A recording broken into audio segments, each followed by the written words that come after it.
Well, the city is buzzing as the Blue Jays get ready to host the LA Dodgers in Game 1 of the World Series tonight. The team and its fans hope this will be the start of something very special. The Jays are looking to win the World Series for the first time in 32 years. First pitch tonight is just after 8 o'clock, and the team spoke to reporters yesterday about this huge moment. I think there's a lot of firsts for a lot of these guys, myself included, staff included, so I want them to enjoy it. Again, I think that players are going to feel certain things that they haven't felt before, right? Once you get that initial kind of shock and awe off you, I think that this team is really good about focusing on what they need to do. So we'll see. Again, I'm going to take a few seconds to enjoy it. I'm sure they will. And then when you get into compete mode, hopefully it slows down a little bit. But it is going to be a pretty electric atmosphere here tomorrow. Trey Yesavage will start Game 1. The 22-year-old rookie has started 3 times this postseason with 2 wins and a loss. He'll be up against Dodgers ace Blake Snell tonight. He pretty much called me into his office, said they have faith in me to run me out there in the first game, and I was fired up.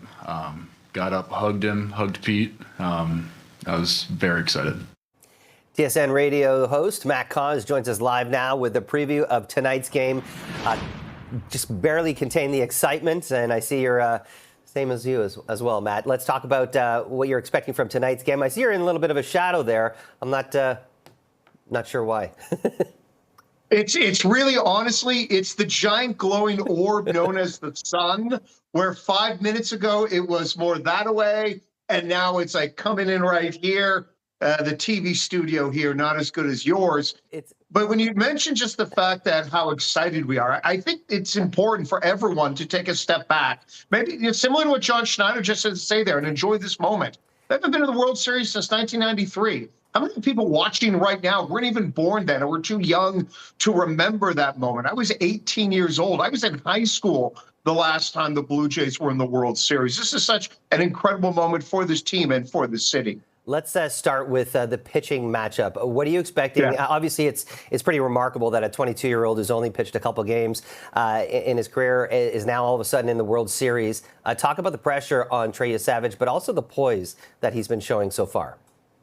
Oh, yeah, we saw the poise his first regular season appearance. And down the stretch when they used him, he was pitching important games for the Blue Jays as they were trying to get the American League and American League East and get home field. So he was dealing pressure right away. And then look what he did against the Yankees, where he struck out 11 and pitched well enough against Seattle. This is a cool story for a guy who started in single-A baseball, and he is the second youngest pitcher in the history of baseball to start a Game 1 of a World Series. And a reminder, baseball's been going on since the Titanic sunk. So this is remarkable for him. The main thing I'm looking for is, can he get the Dodgers star players to swing and miss? The Dodgers do strike out a lot. They averaged over 9 strikeouts a game in the playoffs. So I'm curious for that. On the other side, can the Jays chase Blake Snell early and get to the Dodger bullpen? That's going to be critical for the Blue Jays, because the last time we saw Blake Snell, he was dominating the Milwaukee Brewers. In fact,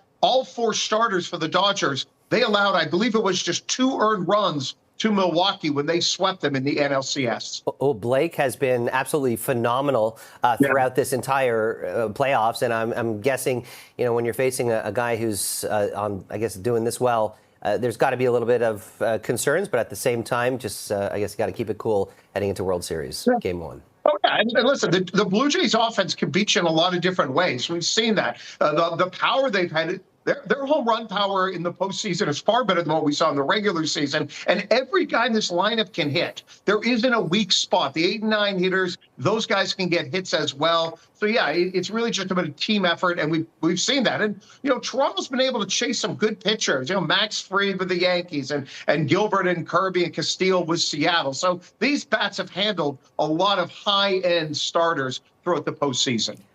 How do you think the home advantage is going to play out? Does it matter? Yeah, it does. Sometimes it maybe doesn't matter as much as we want it to, but we've heard the Jays players acknowledge just the energy level. And beyond whatever the crowd is going to bring and the decibel level and what that means for the Jays, You just look at the record. Toronto had the second best home record in all of baseball. And, the splits were pretty dramatic. They were a 500 team at best. So it is a big deal. And also for a game like this tonight, it's critical for Toronto to win one of these first two games. The Dodgers are a far superior team than the Seattle Mariners. Toronto cannot be going to California down 0-2. Well, it looks like you're getting a little bit of that California sun. I can now see your face fully in this interview. Matt Cauz, I know we're going to be chatting a lot over the next week or so. We always appreciate your time, my friend. Thank you.